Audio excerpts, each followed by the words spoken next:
নমস্কার বন্ধুরা, আমি সুষমা চলে আসলাম তোমাদের সামনে এমএস লাইফস্টাইলের নতুন একটি ব্লগ ভিডিও নিয়ে। সকালবেলায় দেখো ঘুম থেকে উঠে আমি বাকি কাজ করে নিয়েছি, মানে উঠোন ঝাড় দেওয়া, বাসন মাজা এগুলো করে নিয়েছি। তারপরে টাইম কলে জল চলে এসেছে, তাই ভাবলাম যে জামা কাপড়গুলো ধুয়ে নিই, কারণ কল চেপে চেপে আর কত জল তুলবো, আর শরীরটাও ভালো না। সেই জন্য ভাবলাম যে টাইম কলে জল এসেছে, জামা কাপড়গুলো ধুয়ে নিই।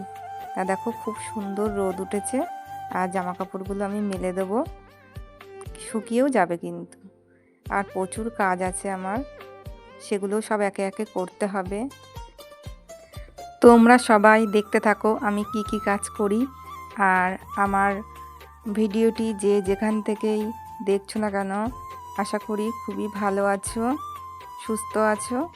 আর ভিডিওটি যদি কোনো নতুন বন্ধু দেখে থাকো তাহলে প্লিজ একটা লাইক করে চ্যানেলটি সাবস্ক্রাইব করে পাশে থেকো, আর আমার ভিডিওটি দেখতে থেকো। আর যদি ভালো লাগে একটা কমেন্ট করো। তা দেখো জামা কাপড় মেলা হয়ে গেছে, তোমাদেরকে একবার দেখিয়ে দিলাম। এবার চলে যাব কিন্তু ঘরে, কারণ সকালে ব্রেকফাস্টও তো করতে হবে, অনেকটাই বেলা হয়ে গেছে। তা ঘরে এসেই কিন্তু আমি ছেলের খাবার দিয়ে দিচ্ছি। আমার ছেলে আজকে ব্রেকফাস্টে খাবে হচ্ছে কচুরি, আর তার সাথে একটা ডাল, সোয়াবিন, আলু দিয়ে একটা তরকারি। এটাই কিন্তু ওর ব্রেকফাস্ট। আর এই খাবারগুলো কিন্তু যখন স্কুলে যায় সেদিন দেওয়া হয় না, স্কুল ছুটি থাকলেই ওকে দেওয়া হয়, কারণ ও খুব খেতে ভালোবাসে। তা এখন সুন্দর করে খেয়ে নেবে। এবার কিন্তু আমিও ব্রেকফাস্টটা করে নেব। আর হাজবেন্ড কিন্তু কাজে গেছে, আবার দুপুরের জন্য রান্নাও করতে হবে। সেই জন্য কিন্তু সমস্ত কাজকর্ম আমাকে তাড়াতাড়ি কমপ্লিট করে নিতে হবে। আমার সংসারের সমস্ত কাজ কিন্তু আমার নিজের হাতেই করতে হয়। সকাল 6টা থেকে রাত 10টা পর্যন্ত একটানা কোনো হেল্পিং হ্যান্ড ছাড়াই কিন্তু সমস্ত কাজ আমাকেই করতে হয়। তা যত্ন সহকারে কিন্তু আমি সংসারের কাজগুলো করি, আর আমার ভালোও লাগে, যেহেতু এটা আমার সংসার। সমস্ত কাজগুলো তো আমাকে গুছিয়ে করতে হবে, শরীর খারাপ থাকুক বা সব কিছুই মানিয়ে নিয়েই চলতে হবে। এদিকে কিন্তু ছেলে একটু খেলা করছে, আর আমি এদিকে কিন্তু স্নান টান করে নিয়েছি। আর এবার একটু আমি রেডি হয়েও নেব, স্নান করার পর মানে সিঁদুর টিঁদুর পরে নেব, আর তারপরে কিন্তু পুজো দিয়ে নেব। তা খুবই দেরি হয়ে গেছিলো, সেই জন্য আমি তোমাদের সমস্ত কিছু দেখাতে পারিনি, যেটুখানি পেরেছি সেটুখানি দেখালাম। তারপরেই কিন্তু রান্নাঘরে চলে যাব আমি রান্না করতে। তা দেখো এই যে পুরো রেডি, চলে এসেছি রান্নাঘরে। তা রান্নাঘরে কিন্তু ভাত বসিয়ে দিয়েছি। এদিকে কিন্তু কড়াইটা বসিয়ে দিয়েছি, তেল গরম করে নিয়েছি। এবার আমি মাছ ভাজা করে নেব। রুই মাছ নিয়ে এসেছিলো হাজব্যান্ড, তা রুই মাছের ঝোল করব আলু দিয়ে। আর তার সাথে করব হচ্ছে শাক ভাজা, আমাদের বাড়ির গাছেরই শাক, মানে আমাদের ঘরের পাশে যেই জায়গাটা আছে ওখানে অনেক রকমই শাক হয়েছে, সেই শাকগুলো তুলেছিলাম, সেটাই আমি ভাজা করে নেব।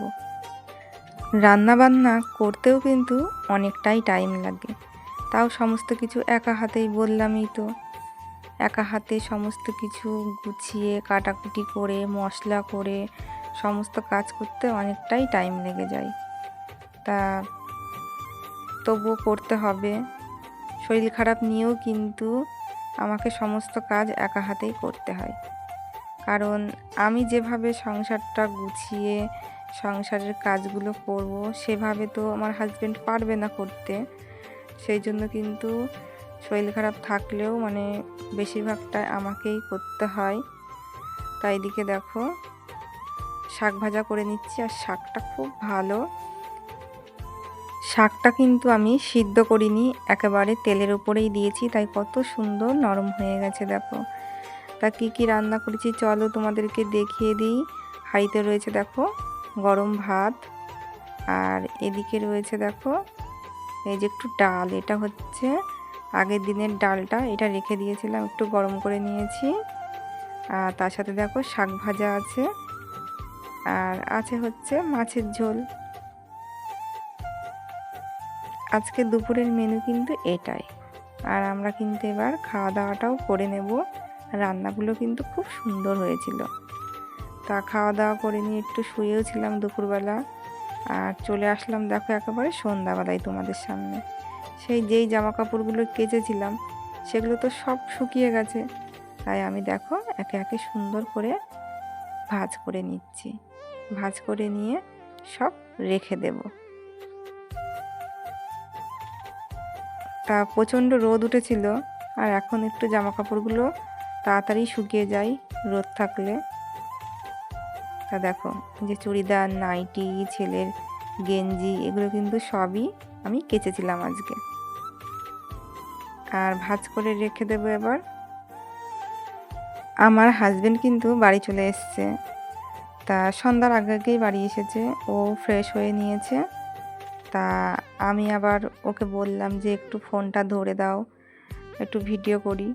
তা ও কিন্তু ফোনটা ধরে দিয়েছে। আর আমি দেখো যে জামা কাপড়গুলো ভাঁজ করলাম সেগুলো আলনায় রেখে দিচ্ছি। আর ছেলের জামা কাপড় যেখানে থাকে সেটাই রেখে দিচ্ছি, মানে সমস্ত কিছু পাটে পাটে আমি গুছিয়ে রেখে দিয়েছি।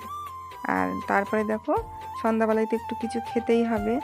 তা কেক আর একটা বিস্কিট, এটা ছেলে খাবে, আমিও তাই, কেক আর বিস্কিট। আর তোমাদের দাদাভাই এমনি হচ্ছে একটা বিস্কিট খাচ্ছে। তা সন্ধ্যার টিফিন আমাদের এটাই। তা আজকের মতো কিন্তু ভিডিওটি এই পর্যন্ত। সবাই ভালো থেকো, সুস্থ থেকো, দেখা হবে নতুন একটি ভিডিওর সাথে। সবাই ভালো থেকো, বাই।